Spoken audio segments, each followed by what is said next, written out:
Bonjour, on se retrouve aujourd'hui pour corriger l'évaluation de synthèse numéro 2 avec deux sujets portant sur les coordonnées de vecteurs, coordonnées de milieu et distance d'un segment, ainsi que le signe d'une expression d'une fonction affine et inéquation et notion d'intervalle. Donc, premier exercice avec des questions indépendantes. Dans un repère orthonormé OIJ, on a A de coordonnées moins 2, 3, B de coordonnées 5, moins 1. Calculer les coordonnées du vecteur AB. On a vu dans la leçon que si A est de coordonnées XA, YA, B de coordonnées XB, YB, alors les coordonnées du vecteur AB sont XB moins XA en abscisse et YB moins YA en ordonnée. Ce qui nous donne ici pour les coordonnées du vecteur AB, les coordonnées de B 5 moins coordonnées de A, et même chose en ordonnée, moins 1, moins 3. On obtient que le vecteur AB est de coordonnées 7, moins 4. Dans le repère orthonormé OIJ, on a C de coordonnées moins 3, 4, D de coordonnées 7, moins 5. Calculer les coordonnées du milieu. De la même manière, pour que K soit le milieu de AB, on va faire les moyennes des coordonnées de A et B, donc XA plus XB sur 2. Et même chose en ordonnée YA plus YB sur 2. Donc pour les coordonnées de K milieu de CD, on obtient que c'est moins 3 plus 7 sur 2 et 4 moins 5 sur 2.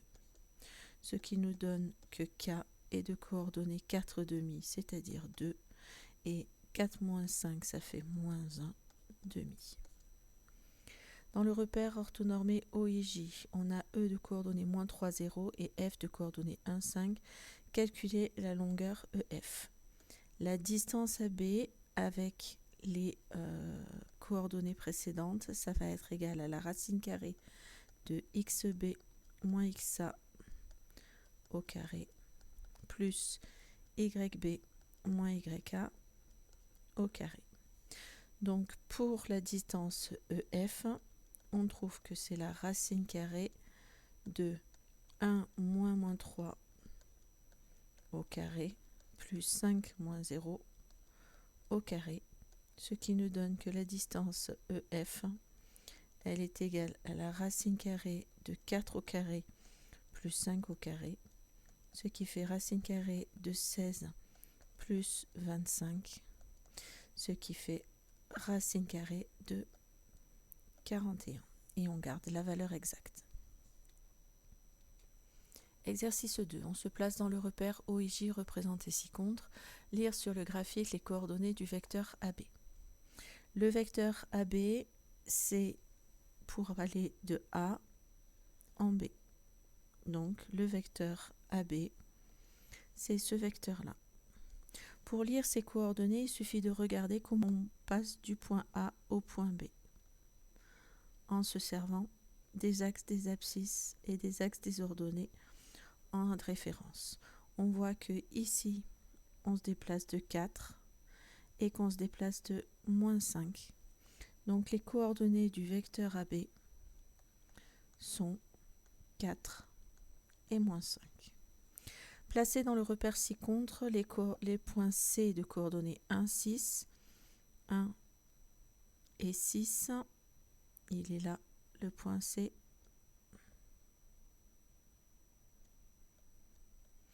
Et D de coordonnées 5, 1.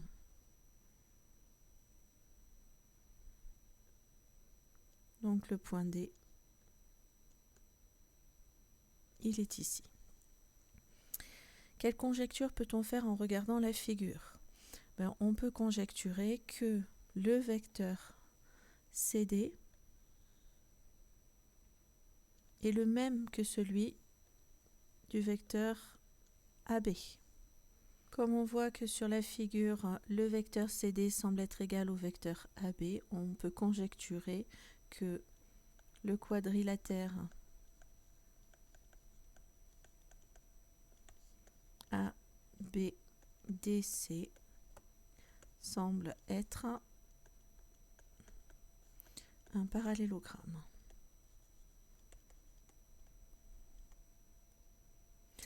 Pour démontrer cette conjecture, il nous faut démontrer que le vecteur AB est égal au vecteur CD. Le vecteur AB, on a pu lire ses coordonnées, c'est 4, moins 5. Calculons les coordonnées du vecteur CD.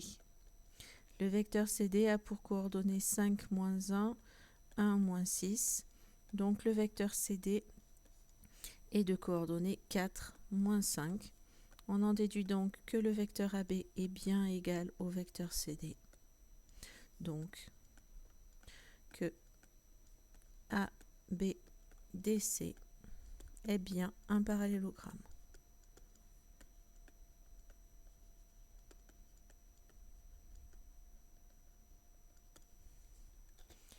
Passons à l'exercice 3. On donne le tableau de signes de l'expression algébrique ci-contre, mais des erreurs ont été commises. Trouvez les erreurs, corrigez-les et expliquez ce qui vous a permis de corriger ces erreurs.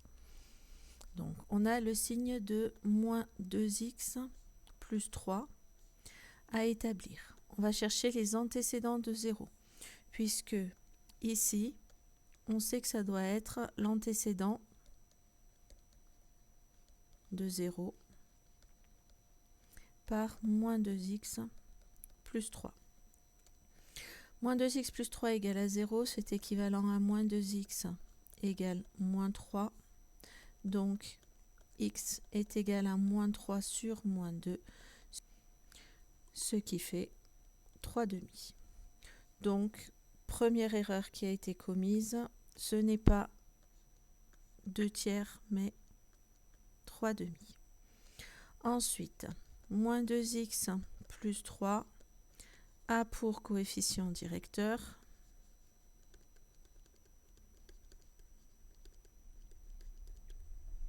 m qui est égal à moins 2, qui est négatif. Donc, la fonction affine est décroissante. Si elle est décroissante, le signe c'est pas moins, puis plus, mais plus, puis moins.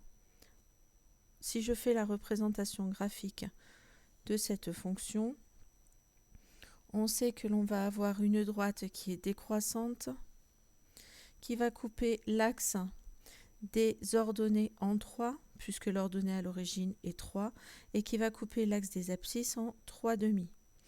On constate que d'abord la droite est au-dessus de l'axe des abscisses, donc de signe plus, puis ensuite en dessous de l'axe des abscisses, donc de signe moins. Passons à l'exercice 4. Les questions de cet exercice sont indépendantes. Résoudre l'inéquation suivante. Vous donnerez l'ensemble des solutions sous la forme d'un intervalle. On a 2x plus 4 inférieur ou égal à 6x plus 7. Résoudre une inéquation, c'est isoler toutes les inconnues dans un membre et les nombres dans l'autre. On va isoler les inconnus dans le membre de gauche. Donc, je dois me débarrasser de 6x en faisant moins 6x dans chacun des membres. Je fais une soustraction dont le signe de l'inéquation ne change pas. Je réduis, ça fait moins 4x plus 4 inférieur ou égal à 7. Je dois ensuite me débarrasser de ce plus 4. Pour me débarrasser du plus 4, je vais faire moins 4 dans chacun des membres de l'inéquation. Je fais une soustraction, donc le signe ne change pas. Je réduis moins 4x inférieur ou égal à 3. Je dois me débarrasser du moins 4 fois. Pour cela, je divise par moins 4. Mais je divise par moins 4 qui est négatif, donc le signe de l'inégalité change et j'obtiens x supérieur ou égal à moins 3 quarts. J'ai donc si je fais la représentation graphique de mes solutions, j'ai moins 3/4 ici, et je prends les valeurs de x qui sont supérieures ou égales à moins 3/4. Donc ça veut dire que je suis ici, et supérieur ou égal, donc je prends la valeur moins 3/4. Et j'obtiens donc que les solutions sont moins 3/4 compris plus l'infini. Dresser le tableau de signes de 3x moins 7. Je cherche déjà les antécédents de 0 par 3x moins 7. Ça me donne 3x est égal à 7 et donc x est égal à 7/3. Le coefficient directeur m est égal à 3, il est positif, donc c'est une fonction qui est croissante. Si croissante et que l'axe des abscisses est coupé en 7/3, ça veut dire qu'on a quelque chose comme ceci. Et donc au niveau du tableau de signes, on voit que puisque notre droite est d'abord au-dessous de l'axe des abscisses, puis en dessus, elle va être 2 signes moins, puis 2 signes plus. Et on rajoute que la x-7 s'annule pour x égale 7/3. Complétez le tableau ci-dessous. Donc dans ce tableau, je donne des encadrements, droite graduée et intervalle. Vous avez une des 3 notions qui est donnée, vous devez compléter les 2 autres. La représentation graphique que l'on voit, on voit que c'est des valeurs qui sont comprises entre moins 4 et 1. Donc x est entre moins 4 et 1. La valeur de moins 4, le crochet est tourné vers les valeurs. Donc on prend la valeur moins 4. Et par contre, la valeur 1 est exclue. On trouve donc que l'intervalle, c'est x qui appartient à l'intervalle moins 4 fermé, 1 ouvert. Sur la deuxième ligne, on dit que x est entre moins l'infini et 3. Je place la valeur de 3. Ça veut dire que si je suis entre moins l'infini et 3, la valeur de moins l'infini, elle est ici. Et donc, c'est des valeurs qui sont plus petites que 3. Au niveau de la valeur 3, le crochet est fermé. Ça veut dire que je prends la valeur 3. Donc, le crochet est dans ce sens. J'en déduis donc que x est inférieur ou égal à 3. Ici, j'ai x plus grand que 2. Je place la valeur 2 et donc les valeurs de x sont plus grandes que 2. Donc je colorie toute cette zone. X est strictement plus grand que 2, donc la valeur de 2 est exclue, donc le crochet est ouvert en 2. Et j'obtiens que x appartient à l'intervalle crochet ouvert 2 plus l'infini, crochet ouvert. Passons au sujet B, avec le même type d'exercice. Lire sur le graphique les coordonnées du vecteur AB. Le vecteur AB est le vecteur qui est ici pour passer de A à B. Je me déplace de moins 3 et puis ensuite de moins 2. Et donc les coordonnées du vecteur AB sont moins 3, moins 2. Ensuite, je demandais de placer les points C et D. Le point C est de coordonnées 5, 1. Donc le point C est ici. Et le point D est de coordonnées 2, moins 1. Donc le point D est là. Quelle conjecture peut-on faire en regardant la figure? On peut constater que le vecteur CD semble être le même que celui du vecteur AB. Et donc la conjecture, c'est qu'il semble que le vecteur AB est égal au vecteur CD et donc que ABDC est un parallélogramme. On a lu que les coordonnées du vecteur AB étaient -3, -2. Calculons les coordonnées du vecteur CD. Les coordonnées du vecteur CD, c'est 2, -5, -1, -1. Ce qui fait que le vecteur CD est de coordonnées -3, -2. On en déduit donc que le vecteur AB est bien égal au vecteur CD. Donc que AB DC est bien un parallélogramme.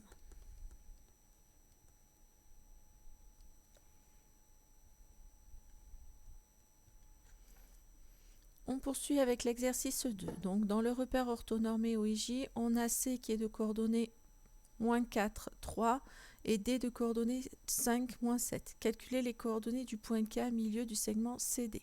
Si j'utilise la formule qui est écrite juste à côté, les coordonnées du point K, ça va être -4 plus 5 divisé par 2 et 3 -7 divisé par 2.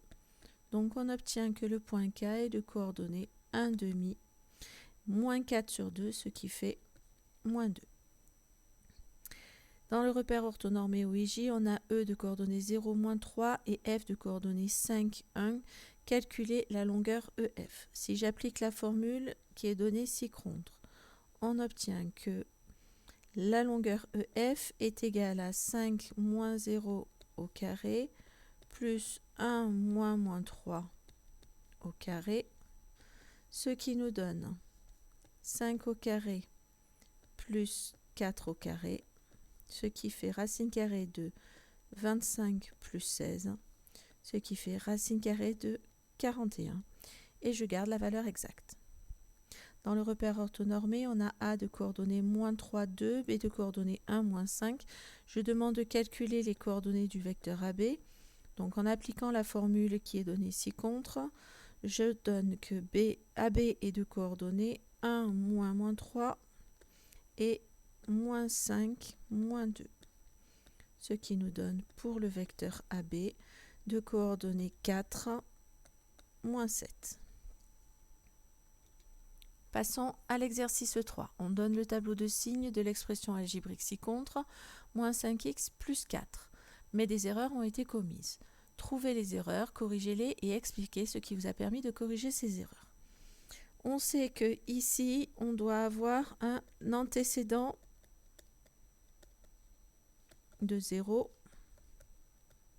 par -5x plus 4. Donc, je vais chercher les antécédents de 0 de -5x plus 4. Et pour cela, je vais résoudre -5x plus 4 est égal à 0. Ça donne -5x égale -4. Et donc, x est égal à -4 sur -5, ce qui fait 4 cinquièmes.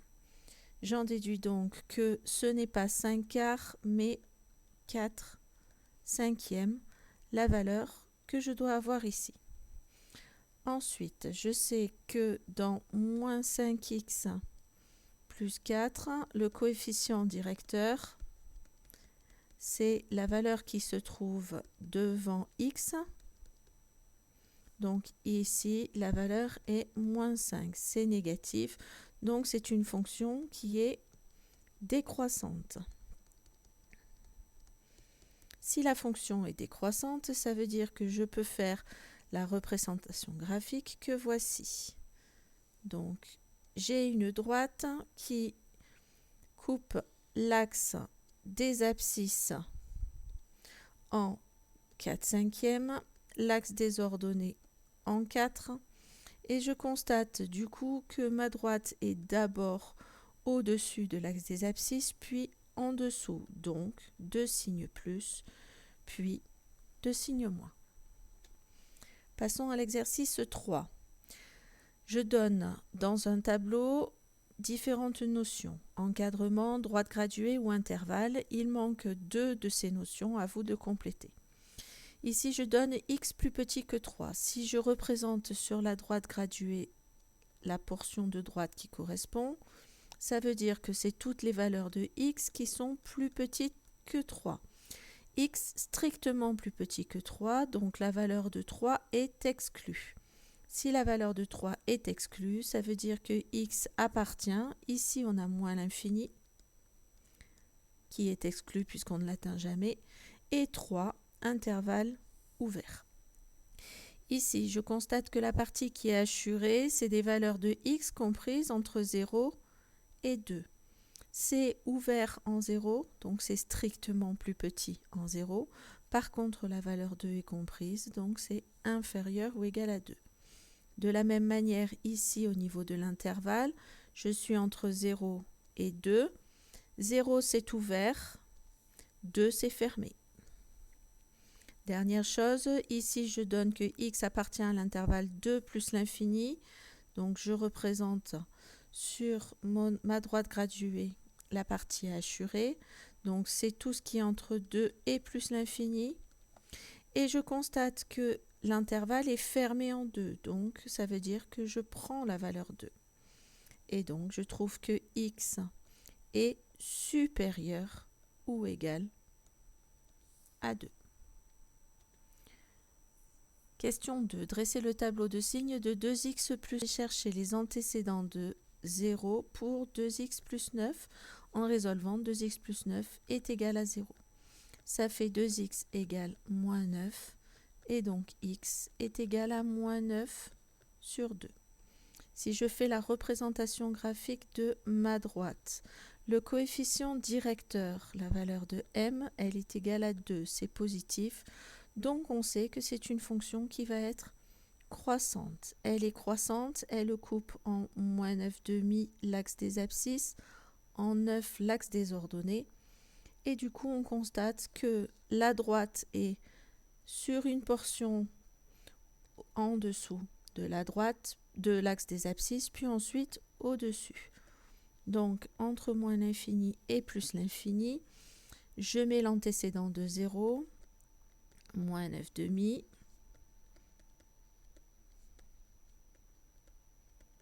Et vu que ma droite est au-dessous de l'axe des abscisses, c'est de signe moins, puis ensuite elle passe au-dessus de l'axe des abscisses, donc de signe plus. Voilà pour le tableau de signes. 3x moins 5 inférieur ou égal à 8x moins 4 et je demande donc de résoudre cette inéquation. Pour cela, je vais isoler les inconnus dans un membre, les nombres dans l'autre. Donc dans un premier temps, je vais me débarrasser du nombre moins 5. Pour cela, je vais faire plus 5 dans chacun des membres. J'ai fait une addition, donc le signe ne change pas. Je réduis, ça fait 3x inférieur ou égal à 8x plus 1. Je dois me débarrasser de l'inconnu 8x qui se trouve dans le membre de droite. Pour cela, je vais faire moins 8x dans chacun des membres. Je fais une soustraction, donc le signe ne change pas. J'obtiens moins 5x inférieur ou égal à 1. Je dois me débarrasser de ce moins 5 fois qui se trouve devant le x. Pour cela, je divise par moins 5. Je divise par moins 5 qui est un nombre négatif et donc le signe de l'inéquation change. Et j'obtiens que x est supérieur ou égal à moins 1 cinquième. Si je représente sur une droite graduée, la portion de la droite qui m'intéresse, c'est des valeurs plus grandes ou égales à moins 1 cinquième. Donc ça veut dire que c'est cette portion de la droite. La valeur moins 1 cinquième, je peux la prendre. Donc la valeur est fermée en moins 1 cinquième. J'obtiens que l'ensemble des solutions, c'est moins 1 cinquième fermé plus l'infini ouvert. Voilà, cette vidéo est terminée. J'espère que celle-ci vous aura mieux permis de comprendre les erreurs ou les questions que vous n'avez pas réussi à traiter lors du contrôle. Étant donné qu'il y a 2 sujets, je vous conseille, après avoir travaillé la correction de votre copie, de refaire le sujet que vous n'avez pas eu. Bon travail à vous!